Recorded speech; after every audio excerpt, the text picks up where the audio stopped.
Welcome to Gravity Falls, a show that follows these two lunatics solve some good old-fashioned mysteries. Episode 1, Tourist Trapped, sees the twins introduce their grunkle Stan, who despite being dressed like a pimp, is the world's greatest con man. Mabel immediately follows in her grunkle's footsteps by trying to con herself a boyfriend. However, it turns out just like every computer science major, she's not so good at flirting. Like any good company, Stan designates all work to children, sending Dipper into the woods to nail up some signs. This leads to Dipper accidentally finding a journal on the ground which is full of all the creepy shit that goes on in town, and instead of being terrified, this motherfucker is smiling. Mabel introduces her new boyfriend to the family, who may or may not be an emo. Dipper comes to the conclusion that he must be a zombie and tries to get some evidence. When it turns out he's actually just a short guy, she is even more mortified. And like all short guys when they're rejected, they immediately kidnap her. Dipper comes to the rescue but soon realises every short guy has to compensate for something. Dipper beats the living shit out of Schmebulok, and Grunkle Stan might be the worst guardian of all time. Mabel figures out that the greatest weapon is a leaf blower and sends the tiny little creeps packing. Grunkle Stan, like every good businessman, refuses to pay his employees but does grant them one item from the gift shop. Dipper chooses a stupid hat and Mabel uses her brain and picks a fucking grappling hook. Hell yeah. And the episode ends with Grunkle Stan going to what we can only assume is his secret meth lab. Episode 2, The Legend of the Gobblewonker, starts out with every American's idea of a healthy breakfast. After Mabel obviously gets distracted by a human-sized hamster ball, Dipper points out the monster photo contest. Grunkle Stan tries to bond with the kids without making them work for him, and after nearly killing both children immediately... Well, Stan, are you wearing a blindfold? Nah, but with these cataracts I might as well be. What is that, a woodpecker? He makes up for it by taking them fishing. However, after the local crackhead starts spewing nonsense about a mysterious beast, the Gobblewonker, Dipper realises that hunting a monster may be more fun than fishing. Dipper figures out the best way to get a photo is by having 17 disposable cameras, with Seuss and Mabel immediately destroying 2. Grunkle Stan accidentally ruins a happy relationship. My ex-wife still misses me, but her aim is getting better. Her aim is getting better! And the gang start investigating Shuttlebut Island. Like all creepy old men, Grunkle Stan starts talking to other children. The gang comes across the Gobblewonker and somehow manage to not get a single fucking photo of it. Until they crash land in a cave and the beast gets stuck like your stepsister. And Dipper can finally get a good photo. However, after careful inspection, the gang realise that the beast was being controlled by Hillbilly Gandalf the entire time, and after he expresses how he really just wanted attention, the twins realise that they may have been the monsters the entire time. The episode ends when they return back to their Grunkle, and all is forgiven. Episode 3, Headhunters, starts with the twins watching Duck-tective, a show about a duck who's a detective. And of course Dipper thinks he could outwit him. Seuss discovers a secret room full of wax figures, and yet Grunkle Stan is still the most terrifying thing in there. After Stan finds out that even Wax Abraham Lincoln gets assassinated, Mabel offers to make Stan a new wax figure. After some horrific ideas, Dipper convinces Mabel to draw something else, and it's shown that Grunkle Stan might be the sexiest man alive. After seeing the wax figure of himself, Grunkle Stan is initially horrified until he realises he can make money off of it. And like any rational person with a wax figure of themselves, his ego goes through the roof until he comes across himself headless. After the police are called and state the case to be unsolvable, Dipper takes it upon himself to find Wax Stan's killer. After becoming Sherlock Holmes and interrogating all suspects, Dipper concludes that it must be Toby Determined. However, it turns out he's just a creep. Grunkle Stan becomes emotional after holding a service for himself. Okay, this is going too far. And it is revealed that the true killers were the rest of the haunted wax figures, seeking revenge on Grunkle Stan for shutting them away. The twins come to the conclusion that although creepy as shit, wax figures aren't that hard to defeat, and use the caveman's favourite weapon, fire, to kill them all, including everyone's favourite dictator, Genghis Khan. And the episode ends with the two giving their Grunkle his head back. Episode 4, The Hand That Rocks the Mabel, starts with Grunkle Stan taking more money off innocent people. The gang sees an advert for Gideon's Tent of Telepathy, which Stan promptly bans the twins from seeing out of hatred for his mortal enemy. And of course, they immediately ignore him. It turns out Stan's enemy is just a creepy child with an awful haircut, who turns out to be a bigger fraud than he is. After trying not to hurt another short guy's feelings, Mabel agrees rather unwillingly to go on a date with a creep. Grunkle Stan becomes outraged at the idea his great niece might date someone so tiny, and marches down to Gideon's house to beat the living shit out of him. Instead, Grunkle Stan ends up having coffee with Buddy and appreciating some beautiful art. Buddy sweet talks Stan into a potential business opportunity by appealing to what he loves most: money. After some insane peer pressure, Mabel is forced into another date with Gideon, which turns out to be insanely over the top, and Mabel realises she might be a hostage at this point. Grunkle Stan, being the fantastic role model he is, suggests Mabel should marry Gideon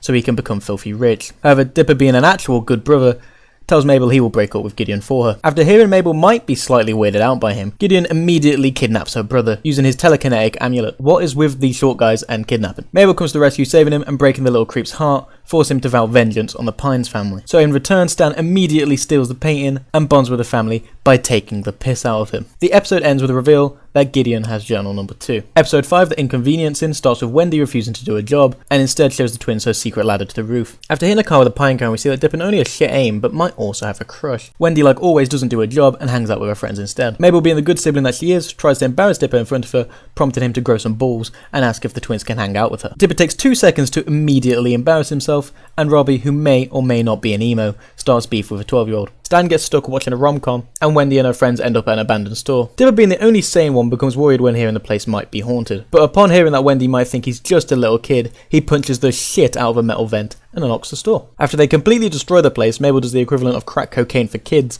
and gets the craziest high I've ever seen. After Dipper goes to get more ice, he's met with this horrifying creature and starts to become paranoid. Grunkle Stan, like everyone going through a breakup, is too busy eating ice cream and crying to help. Dipper soon realizes his sister might be an addict, and after lying down at a crime scene, all hell breaks loose. The ghosts start trapping the friends one by one and possess Mabel, but when it turns out the ghosts are actually the store owners who hate teens, Dipper must sacrifice all dignity and do the Lammy Lammy dance to save the day. The episode ends with everyone being emotionally scarred, including Grunkle Stan. Count Lionel? What's he doing here? I've come to reclaim my bride. You had your chance at the cotillion, you! You had your chance at the cotillion, you! That's what I'm saying! Ah!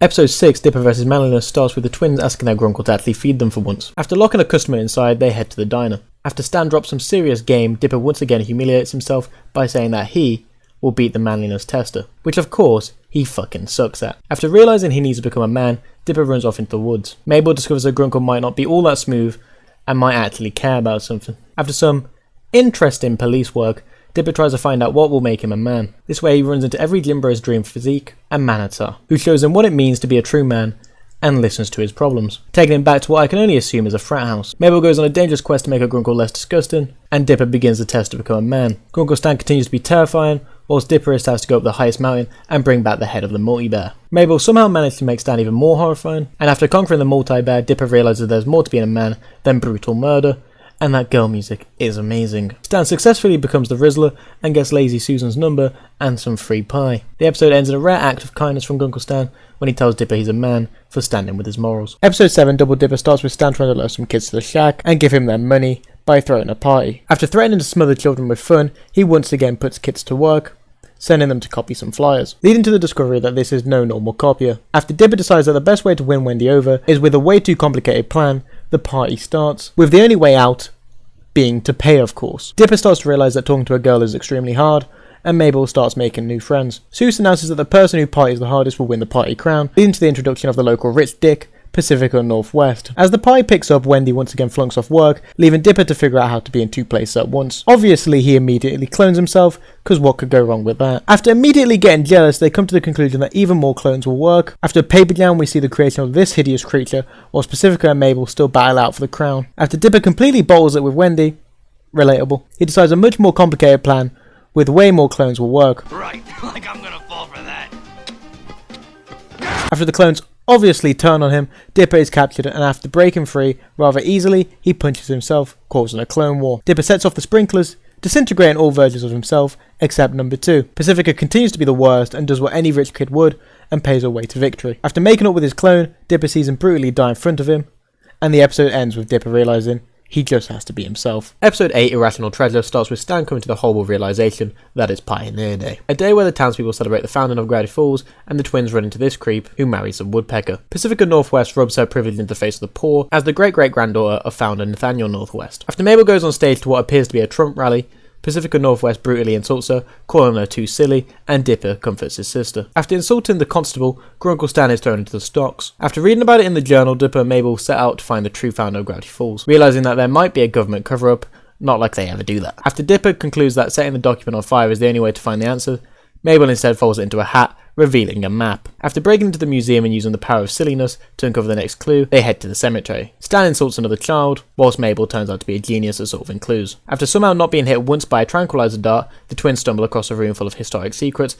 including the Northwest cover-up, where it is revealed that Pacifica's great-great-grandfather was actually a village idiot. The cops track down the kids and reveal that the original founder, Quentin Tremblay, is a matter of national security, the 8th and a half president, and incredibly silly. The twins and Quentin Tremblay, who is encased in a block of peanut brittle, so he can live forever, are captured and put on a train to Washington, until Mabel gets hungry and frees him and his silliness. After being freed by a woodpecker, the group are chased by the police to the top of the train. After it turns out the president never resigned, he orders the police on vacation and rewards the twins by making Mabel a congressman and giving Dipper the president's key. Mabel decides not to tell Pacifica her whole life is a lie, embracing her silliness instead. However, Dipper doesn't give a fuck. The episode ends with Dipper receiving the negative $12 bill and the pair free their Grunkle. Episode 9, The Time Traveler's Pig, starts with Grunkle Stan breaking every violation possible whilst renting a fare. But the true Connie is he tasks the kids with putting up fake safety ratings and even goes as far as to rig the dunk tank. After trying to find his screwdriver, we see that Humpty Dumpty has taken it to mess with his magical watch. Dipper explains to Mabel that her advice with Wendy is working, and Robbie decides to show off his quote super tight jeans to a bunch of 12-year-olds. Whilst continuing to feel threatened by Dipper. Mabel sees that she can try and win a pig, and like anyone would,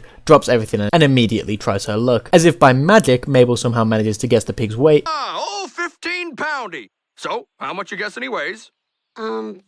15 pounds? Are you some kind of witch?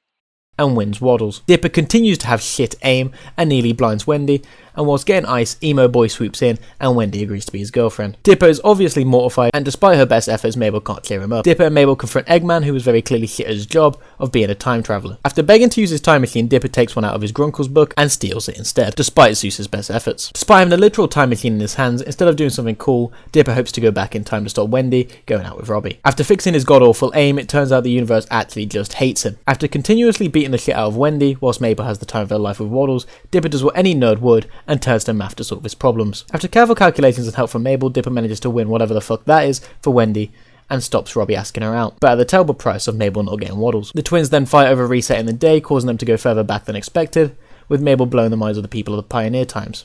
After nearly getting eaten by a T-Rex, the twins go back in time through all the previous episodes before managing to get back to the present. Dipper continues to be a dick and refuses to let his sister get Waddles just to stop Wendy from going out with Robbie. Mabel, like all of us, was heartbroken she didn't get Waddles, even banging her head against a pole for a month until Dipper eventually feels bad and goes back to fix it. Blendon is arrested for violations of the Time Traveler's conduct, and Stan finally gets outdone. The episode ends with Waddles humiliating Robbie, and all is good. Episode 10, Fight Fighters, starts with Sue showing the gang around an arcade, and Stan finally tasting some of his own medicine. Dipper and Wendy play Fight Fighters, which is just Street Fighter, and Robbie puts up posters for his band, whilst continuing to have beef with a 12-year-old. Mabel is incredible at gambling, woohoo! And Robbie unsurprisingly sucks at singing. After Dipper breaks his phone, Robbie threatens to fight him, telling him to meet him at 3. Being the attentive Grunkle he is, Stan watches in excitement, and Dipper begins to panic and decides to hide, not facing his fears. Grunkle Stan explains how dangerous ladders are. You want me to go get a ladder?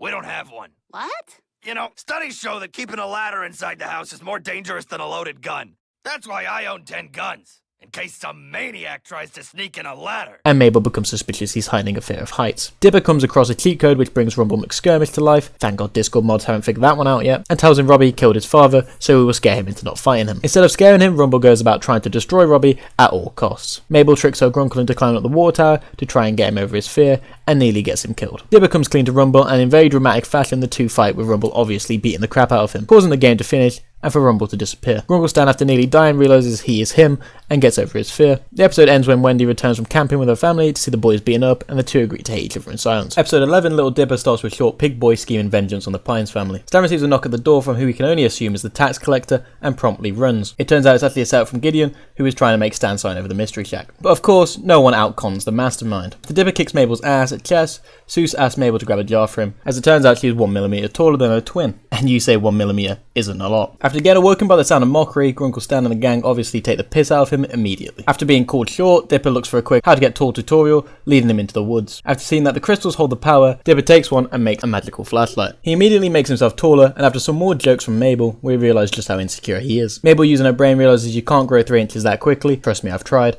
and assumes there's a wizard, and ignores the fucking massive chess piece. After Grunkle Stan continues his streak of humiliating children, Dipper comes clean to Mabel, causing the two to fight, and drop the magical flashlight right at Gideon's feet. Gideon does what he's best at, shrinking the twins, and then kidnaps them. He interrogates Dipper until he sets off an air horn, enraging the creep. Gideon vows to shrink Stan too, and the twins escape to chase him down, using the balloon that just happens to be able to fly the exact right way. The two argue instead of regrowing themselves, and Gideon continues his quest to finally make everyone shorter than him. The twins make up, and Gideon comes across Stan's new mirror maze. Stan continues to be the smartest man alive, and Gideon uses his short person rage. Luckily for Stan, the twins come to the rescue by tickling him, and Stan rightly thinks he's a weirdo. The twins regrow themselves, with Dipper letting his sister keep a 1mm, and destroy the crystal before regrowing Zeus. The episode ends with Gideon once again vowing that he will get revenge. Episode 12, Summerween, starts with Stan parking in a handicap spot outside the Summerween store. The kids rightly question what the fuck Summerween is, and it turns out the town loves Halloween that much they celebrate it twice. Grunkle Stan continues his streak of making children cry, and after immediately causing a scene,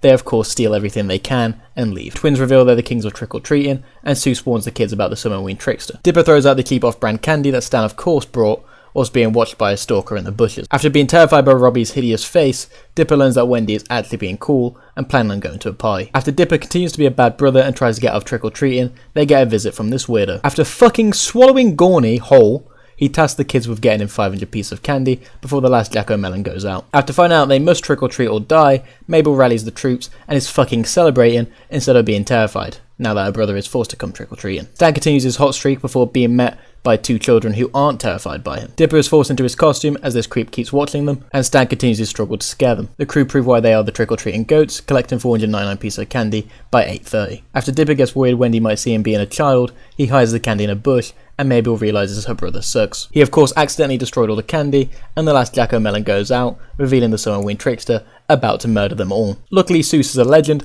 and runs him over, obliterating Gorney, and Mabel is rightfully pissed off at her brother. However, the trickster reforms into an even more horrifying creature, and the gang are forced to hide in the store. After a heart-to-heart, Dipper realises just how much he sucks, and they disguise himself only for Seuss to get distracted and eaten alive. It is revealed the monster is a collection of all the loser candy, but luckily Seuss gets revenge and eats him alive instead. And Gorney is alive. Hell yeah. And Grunkle Stan finally manages to scare the kids with his hideous body. Dipper tells Wendy he went trick-or-treating, and the episode ends with everyone getting together to watch a film and laugh maniacally. Episode 13, Boss Mabel, starts with the guys watching Cash Wheel when a bunch of tourists arrive. Grunkle Stan, being the expert he is, tells Seuss and Wendy to get ready to bleed them dry. Stan continues to go crazy for money and forcing children to work. After Mabel gives something away for free, Stan is rightfully horrified. Dipper and Mabel suggest that Stan should stop lying and be nicer to people, which of course is stupid. After the child workers nearly unionize, Mabel is outraged at her Grunkle, who promptly teaches her, you need to scam people to be a good businessman. Stan bets that he can make more money on vacation than Mabel if she ran the Mystery Shack, giving her 72 hours to prove him wrong, leaving his entire business in the hands of 12-year-olds. Dipper questions why you'd ever take a bet with a professional con man, and Stan tries to get onto Cash Wheel. Mabel goes about trying to increase everyone's morale,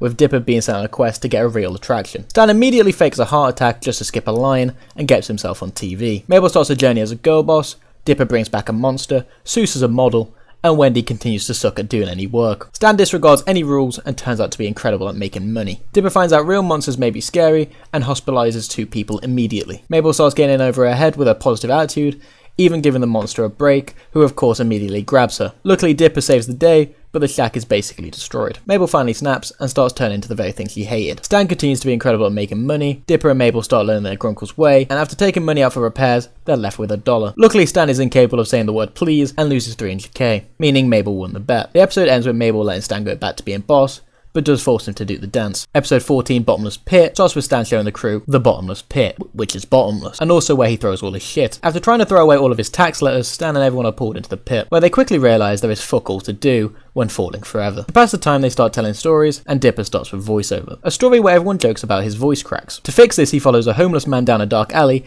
and drinks some mysterious juice. After hitting puberty overnight, he wakes up sounding like a commercial and immediately terrifies everyone, getting his ass beat several times. He returns to the local drug dealer to get a new voice, but realises his old one is what makes him him. Seuss tells his story, Seuss's really great pinball story, and after tilting the pinball machine to set a new high score, Seuss and the twins get trapped inside the game, and as punishment for cheating, the machine tries to kill them. Seuss, like most Discord mods, gets distracted by a cardboard cutout of a woman. With the twins distracting the machine, Seuss debates whether he should let them die and keep his high score, or do the right thing. Grunkle Stan tells a story about him being fucking amazing, much to everyone's disgust. Mabel's story, Truth Ache, starts with Stan trying to teach a bear how to drive. Stan, of course, continues to lie constantly, much to his great niece's disgust, prompting Mabel to give Stan the truth teeth, stopping him from lying. Mabel soon realises that her Grunkle may need the ability to lie. She then throws the teeth in the bottomless pit, and Dipper reveals that they've just lived through that. The crew are spit back out the top, and the episode ends with Stan falling back in. Episode 15, The Deep End, starts with everyone dying from the heat, just like anyone in England when the sun actually comes out for once. When they find out the pool is opening, they unstick Stan from the floor and head down. Mabel develops a crush on the weird loner that never leaves the pool. Dipper continues to embarrass himself in front of Wendy before she tells him they need an assistant lifeguard. Mabel continues to be creepy and he reveals he has a terrible secret. Dipper checks in with Mr. Poolcheck, the slightly over-the-top pool boss, and Stan locates the perfect lawn chair, before Gideon steals it. Of course, he immediately tries to beat up a child and ends up in pool jail, but it could be worse. Mabel continues to harass the boy, forcing him to reveal he is a merman. The merman reveals his name is Mamando and tells Mabel his tragic story. Dan realises he can't beat up children, but may be able to burn them instead. Mabel returns at night to see Mamando to continue rubbing in the fact she has legs. Mr. Poolcheck overreacts slightly to a broken pool skimmer and tasks Dipper with a stakeout. Mabel promises to get Mamando back to his family. Whilst on night patrol, Dipper realises his entire family commits crimes. Mabel immediately stuffs a body into a cooler, and after an intense chase, Mabel introduces Dipper to Mamando. Dipper, being the hero he is, decides to kiss him instead of rolling him into the lake. After enjoying one twin so much, Mamando kisses the other and returns home. Dipper is fired by this maniac, and the episode ends with Mamando sending letters to Mabel and Grunkle Stan getting super glued to a chair. Episode 16, Carpe Diem, starts with the twins playing some miniature golf until Dipper comes to the horrible realization multiple women are in his room. After they threaten to make him pretty, Dipper tries to find somewhere else to sleep, and after realizing getting his leg bit is still better than dealing with his sister's friends, he sleeps outside. Mabel wakes up with a hangover, Candy appears to be held hostage, and Grenda still terrifies me. The twins start arguing over the fact they can't live in the same room together, and Stan, like any alpha male, enjoys seeing anything fight. After Susan covers a secret room, he even makes his niece and nephew fight for it. Stan sees the opportunity for more child labour, and milks it as hard as possible. The twins discover that the carpet is magic, but instead of flying, it swaps their minds, with the twins immediately trying to insult their grunkle as much as possible. Sue swaps minds with a pig, and after spotting Dipper, who is actually Mabel, spying on girls, Stan gives him/her the talk. After standing up to Stan, Mabel accidentally wins a room for Dipper. Pig Seuss manages to scare Stan into giving him a raise, and then proceeds to have more success than ever before. A weird sequence of switching bodies then occurs, with the twins eventually managing to get back into their own bodies. After continuing to fight over the key, it turns out neither of them actually wanted to move, and instead Dipper was jealous. Mabel could actually make friends. Dipper moves out for all of 2 seconds, before realising how lonely he is. Episode 17, Boys Crazy, starts with Dipper continuing to be weird around girls, and Mabel reveals all her dreams are coming true, as several times are coming to town. Wendy threatens to break up with Triangle Head, much to Dipper's joy, before she is brainwashed by his awful music. Dipper obviously doesn't believe anyone would go out with that, and decides something's up. The girls go to see their favourite boy band, but are disgusted to see it sold out. Mabel, being a true pine, breaks in, of course. Dipper has a heart-to-heart with his grunkle, and he vows to help him. The girls find out the music industry is horrifying, and it turns out Kingpin clones boy bands now. The girls help free the band by stuffing them into a bag, and after putting the song in reverse, Dipper realises it's controlling Wendy's mind. Mabel goes crazy and keeps the band hostage, until she realises she might not be allowed to keep people. Dipper reveals the secret message to Wendy, and she breaks up with Robbie, and Dipper immediately tries to slide in. Mabel frees the band into the wilderness, and the episode ends with Stan catching a grown man eating out of his trash. Darn beautiful men. Always eating out of my trash. Wait, what? Episode 18, Land Before Swine, starts with a mysterious beast giving the police a new convertible, and Mabel having a dance party with Waddles. After Waddles destroys Grunkle Stan twice, he demands the pig gets put outside, and Mabel obviously refuses. Dipper and Seuss go on a mission to get a picture of the beast, and Mabel asks her Grunkle to watch her pig, or she buys whatever this is. After Waddles stops Stan from getting money, he is outraged and puts him outside, only for him to immediately get taken. Dipper is furious Seuss ruined his collection, and Mabel finds out Stan sucks at looking after things, which of course he proceeds to lie about, with Mabel somehow believing that. The gang go on a mission to retrieve Waddles, but Dipper gets concerned by Seuss's incompetence. The trail leads them to an old church with Hobo Santa, and they descend into a cave to discover some dinosaurs, and Stan immediately thinks about what a gold mine it could be. Mabel figures out her grunkle tends to lie, and refuses to speak to him. After running from the pterodactyl, they find Waddles alive, and Stan and the pig end up separated from the rest of the group. Old Man McGucket fucking dies, and Stan continues to try and kill a pig, before he realises he actually cares about his great niece. Sue saves the day, and Grunkle Stan fucks up a literal dinosaur in hand-to-hand combat. The crew narrowly escape, and all is forgiven. The episode ends with everyone going home, and the reveal Old Man McGucket ate his way out of the dinosaur. Episode 19, Dreamscaperers, starts with Stan laughing at the creepy psychic child on TV, until that child promptly breaks into his home, and Stan has a new excuse to beat him up. The deed is revealed to be in Stan's safe, where the code is safe in his brain. Dipper finally gets annoyed Stan constantly forces the child to work, and Gideon turns to the journal to help him. He summons creepy Triangle Man, who may be a demon. Gideon realises demons might be a little scary, and demands he enter Stan's mind, and get the code to the safe, with the two making a deal. Mabel and Seuss warn Dipper about Gideon starting a cult, and the gang follow Bill into the scariest place possible, Stan's mind. After confronting him, they enter Stan's memories, which promptly reveals his criminal history. Dipper tries to find out what his grunkle really thinks about him, only to overhear Stan trash-talking him. After figuring out Stan hides his precious memories in the same place as his arrest warrants, Bill reveals himself and steals the code. Mabel angers a demon, and Dipper finds out his grunkle doesn't actually hate him, but instead sees himself in him. The gang realise they can do anything in Stan's mind, and push Bill to the limit, and he lets them off the hook. After Stan wakes up, Gideon blows up the safe, and retrieves the deed, and the episode ends with him kicking an innocent family out of their home. Episode 20, Gideon Rises, starts with everyone waking up in Seuss's grandma's house, and Stan realises he can't live with whatever this is. Gideon announces that he plans on turning the Mystery Shack into a theme park for himself, because nobody else loves him. Stan realises he might not be able to care for the kids, and gets them bus tickets back home, prompting the two of them to try and figure out how to get their home back. Dipper and Mabel go back to the Short Kings for help, and Schmepulok returns. Stan does what all responsible adults would, and tries to drink his sorrows away. The gnomes surround Gideon, and turn on the twins after he tortures their ears. Dipper loses his journal to Gideon, and accepts defeat. After an emotional goodbye, Gideon uses the power of math, and realises there's 3 books. Assuming Dipper has number 1, Gideon climbs into himself and... wait, this feels familiar. Gideon, clearly compensating for something, tracks down the twins' bus, forcing them up a cliff. He corners them on the world's strongest bridge and demands journal number 1. Gideon continues his quest to keep Mabel as a hostage, and Dipper jumps to his death. Dipper causes everyone to fall and a massive fucking explosion, but luckily Mabel used her brain in episode 1 and saves the day. Stan reveals that Gideon is a massive weirdo to the rest of the town, and he is arrested. Stan retrieves his deed, and the crew is reunited. Dipper finally decides to tell Stan about the journal, which he borrows. The episode ends with the reveal that Stan doesn't have a secret meth lab, but instead has finally managed to collect all the journals and can start work on a mysterious pool.